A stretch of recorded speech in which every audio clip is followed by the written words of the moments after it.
So here's all my garlic all nicely laid out in the greenhouse. As I mentioned before in a previous video, I saw a video by Swedish Homestead, and he was saying that when he puts his garlic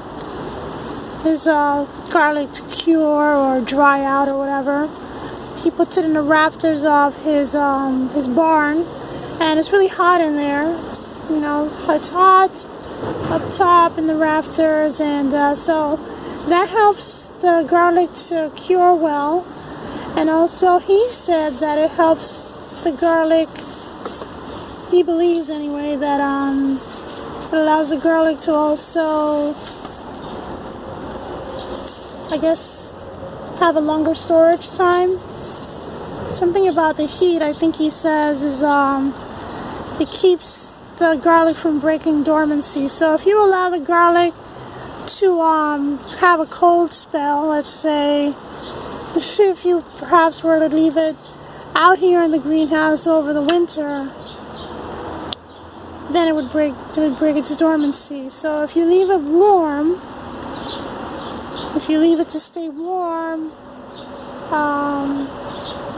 as in the way that I keep my garlic inside in the house, you know, keep it dry, keep it warm, then it slows the dormancy quite a bit. So, I mean, I've seen that, I guess, for myself, that keeping it in the house, you know, I had it in the greenhouse, nice and hot, for curing, you know, not, maybe for 3 weeks, and then,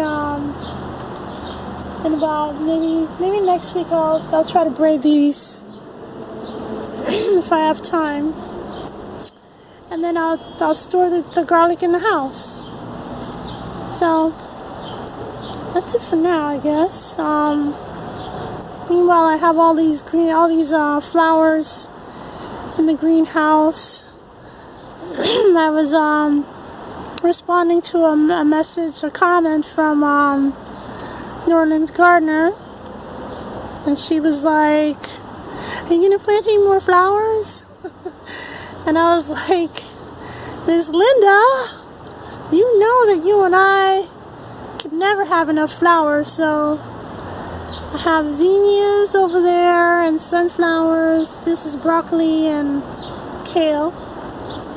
And marigolds, some tomatoes that need to be planted.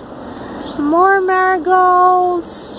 This is Nicotiana, or flowering tobacco. Makes a very fragrant flower. It really needs to go in the ground. I mean, look at it. And these zinnias, these are California giants, so they totally need to go on the ground like ASAP. So I'm gonna try and get that done. Like I said, ASAP. You know, hopefully I can get that done today. Today is actually raining. It's a really nice day for being outside.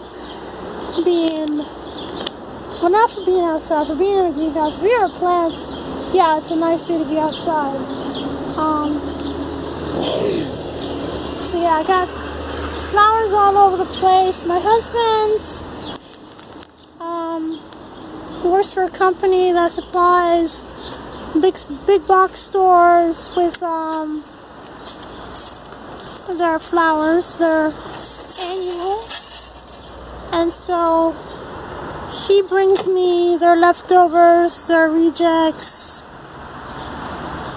These are the Susanthus that I planted myself, but the rest of the flowers are coming from work, you know, like, oh, they forgot to water and so they dried out, or there's too many little dead flowers, and nobody's gonna buy that with all the dead flowers, or, you know, there's no flowers, so nobody's gonna buy that. That's a reject. You know, this one here has a hole in the back. One of the stems broke, so that's a reject. This whole tray of geraniums are rejected because there's no flowers, no active flowers, so nobody knows what color they're gonna be, so they're rejected. This dianthus, you know, I mean, all the flowers are fading, so they go in the garbage. They literally would throw them in the garbage. They would crush them, as a matter of fact, put them in the compactor. These are, I guess same thing, just too many little dead flowers. This one's a little lopsided. This one's got a lot of dead flowers on it. But I mean, look at these. These are like, shoot, I could take care of these. I could totally take care of these. So, I'm not, you know, when he brings me that stuff home, I'm not complaining at all. Actually, that's not true.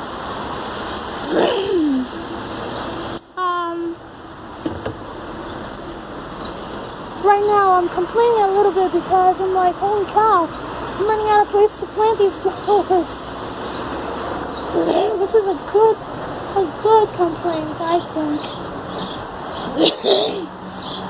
Excuse me. And this is what I keep in the front. There's this big hibiscus in the back, which another one of the other vendors from another company, they were like, you know, oh, these plants, they have no flowers, they're drying up. So they gave it to my husband. But it's a big plant. I think it's worth like $30. Insane. And this is another one which I it was a basket that I took apart and I planted some of them in here and I put some other flowers in there. So anyway, and I have some plants on my porch. All of that supplied by rejects from my husband's job. And every week he brings me more and I'm like, what am I going to do with these? So I give them away to neighbors and stuff too. Because being a gardener, I know enough people, I guess, that enjoy that sort of thing. So I just take it to people that I know are going to enjoy them and take care of them and love them as much as I do. So, there you have it, Miss Linda. That's the story with that. I have lots of flowers that I still need to plant, and I don't know where I'm going to put them. But,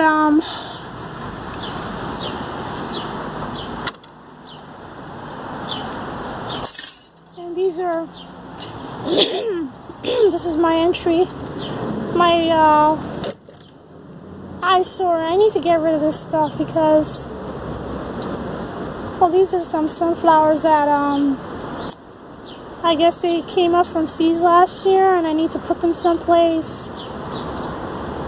It would be nice if I had a nice large pot right here. That would be a nice welcome into the garden. Anyway, whatever. So I'll figure it out. Oh my goodness, what are you doing out here? See? Naughty chickens. Oh my goodness, I forgot to shut the gate. No wonder she's out here enjoying herself. Excuse me. Excuse me. No, you know which way to go. Back. Jeez. Give him an inch. So, anyway, I don't know if you can tell, but it's raining. And, oh yeah, I did mention that. So it's raining and I have a lot to do, but I don't know if I'm going to get it done today because,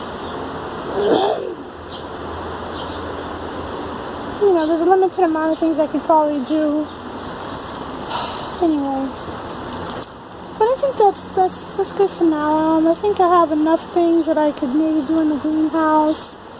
And between raindrops, I think I'll go across the street maybe and plant some stuff, and over here maybe I'll tuck some flowers in between some of these tomato plants.